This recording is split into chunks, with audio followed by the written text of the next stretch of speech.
এই মুহূর্তে নজর রাখবার চেষ্টা করব যখন সমস্ত রাজনৈতিক দলের কাছে পাখির চোখ ২৪ লোকসভা নির্বাচন আর তার আগেই এবার জোটের জট যেন একদম প্রকাশ্যে। মমতার প্রধানমন্ত্রীর প্রস্তাবে এবার না শরদ পাওয়ারের।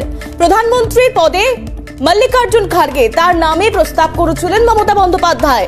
এবার সেই প্রস্তাব নাকচ করলেন শরদ পাওয়ার। নির্বাচনের পরই এই ধরনের কথা আলোচনা হওয়া উচিত, এখন এই প্রস্তাবের কোনো দরকার নেই, পুনেতে সাংবাদিক বৈঠকে সাফ বার্তা পাওয়ারের। এই প্রসঙ্গে তিনি ১৯৭৭ সালের ভোটের প্রসঙ্গ উত্থাপন করেন। তৎকালীন সময় ইন্দিরা গান্ধীকে হারিয়ে বিপুল ভোটে জিতে জনতা পার্টি প্রধানমন্ত্রী হন মোরারজি দেশাই। সে সময় ভোটের আগে কোনো দলই দেশাইয়ের নাম প্রস্তাব করেনি। মুখ কোনো ফ্যাক্টর নয়, মানুষের ভাবনাটাই আসল। বিস্তারিত জানবার চেষ্টা করবো। ইন্দ্রাণী আমাদের প্রতিনিধি রয়েছেন আমাদের সঙ্গে। ইন্দ্রাণী,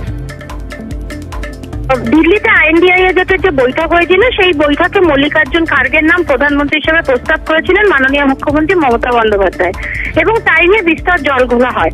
আজ পুনেতে শরদ পাওয়ার, যিনি বর্ষিয়ান এনসিপি লিডার এবং মমতা বন্দ্যোপাধ্যায়ের অত্যন্ত ঘনিষ্ঠ নেতা বলে পরিচিত, তিনি কিন্তু এই বিষয়ে সাফ নিজের অমতের কথা জানিয়ে দিলেন। তিনি পরিষ্কার বললেন, এই নিয়ে এখনই কথা বলার কোনো প্রয়োজন নেই, ভবিষ্যতে এই নিয়ে ভাবনা চিন্তা করা যাবে। এই প্রসঙ্গে তিনি ১৯৭৭ সালের নির্বাচনের কথা উল্লেখ করেন। সেই সময় ইন্দিরা গান্ধীকে হারিয়ে, ইন্দিরা গান্ধীর নেতৃত্বে যে কংগ্রেস ছিল তাকে হারিয়ে ক্ষমতায় এসেছিল জনতা পার্টি। তিনি বলেন, পাওয়ার বলেন, ১৯৭৭ সালে কেউ একবারও মোরারজি দেশাইয়ের নাম প্রধানমন্ত্রী হিসাবে নির্বাচনের আগে ঘোষণা করেনি, কিন্তু নির্বাচনের পরে মোরারজি দেশাইকে বেছে নিতে একটু অসুবিধা হয়নি। মানুষের চিন্তা ভাবনা বা তাদের পরিবর্তন করার ভাবনাটাই আসল। এক্ষেত্রে কে প্রধানমন্ত্রীর মুখ হবেন সেটা নিয়ে আলাদা করে নতুন করে চিন্তা ভাবনা করার এখনই কোনো প্রয়োজন নেই। যদি ক্ষমতায় আসা যায় তবে সেক্ষেত্রে এই সমস্ত কথাবার্তা উঠে আসবে।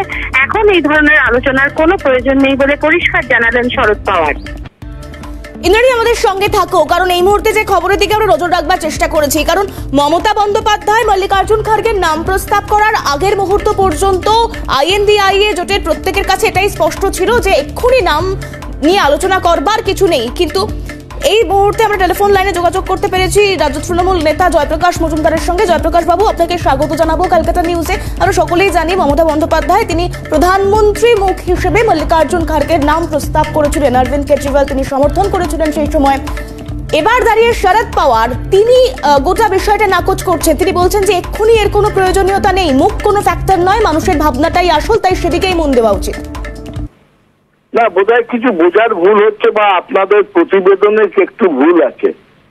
সর্বোপরি প্রথম হচ্ছে যে মমতা বন্দ্যোপাধ্যায় খার্গের নাম প্রধানমন্ত্রী হিসেবে তুলে ধরার জন্য বলেননি। তিনি বলেছিলেন ইন্ডিয়া জোটের নেতৃত্বের কথায় মুখ হিসেবে, প্রধান নেতৃত্বের মধ্যে খার্গে সাহেব, বড় দল কংগ্রেস এবং কংগ্রেসের সভাপতি খার্গে সাহেব, সুতরাং তার নাম উনি বলেছিলেন ইন্ডিয়া জোটের মুখ হিসেবে বলা হয়েছিল, প্রধানমন্ত্রীর কথা হিসেবে বলা হয়নি। এক, এবং সেটা সমর্থন করেছিলেন কেজরিওয়াল।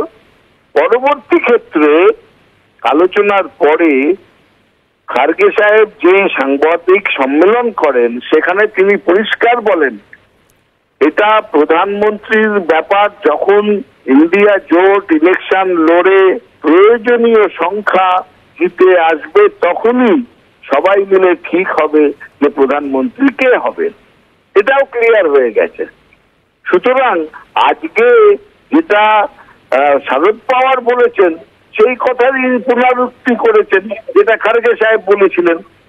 সুতরাং এই জিনিসটা হয়তো কোনো সাংবাদিক জিজ্ঞেস করায় শরদ পাওয়ার আবার ওই একই কথা বলেছেন যে এখন তো প্রধানমন্ত্রীর কথা হচ্ছে না, যখন জিতে আসা হবে প্রয়োজনীয় সংখ্যা পাওয়া যাবে তখন প্রধানমন্ত্রীর নাম ঠিক হবে।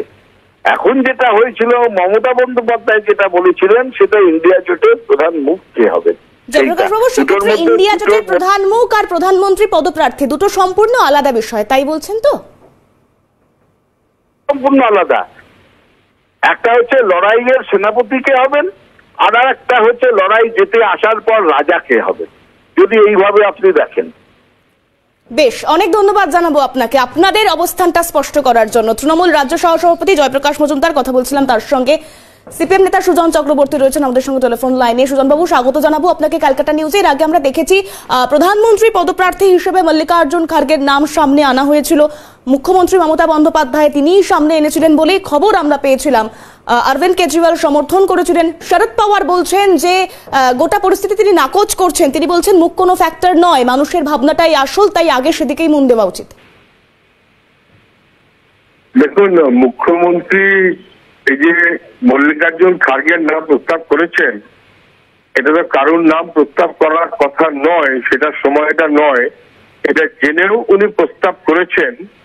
তার সহজ কারণটা হচ্ছে যাতে বিরোধী দলের আলোচনার যে প্রক্রিয়া, সেই প্রক্রিয়াকে একটু তালগোল পাকিয়ে দেওয়ার চেষ্টা করা যায়। এটা পারপাস হিসেবে নরেন্দ্র মোদীর পারপাস। নরেন্দ্র মোদীর পারপাস সাফ করার জন্য মমতা ব্যানার্জি, এবং সেই কারণেই তিনি অযাচিত ভাবে, অপ্রয়োজনীয় ভাবে, অসময়ে, সচেতন ভাবেই একটা নাম তুলে দিয়েছেন।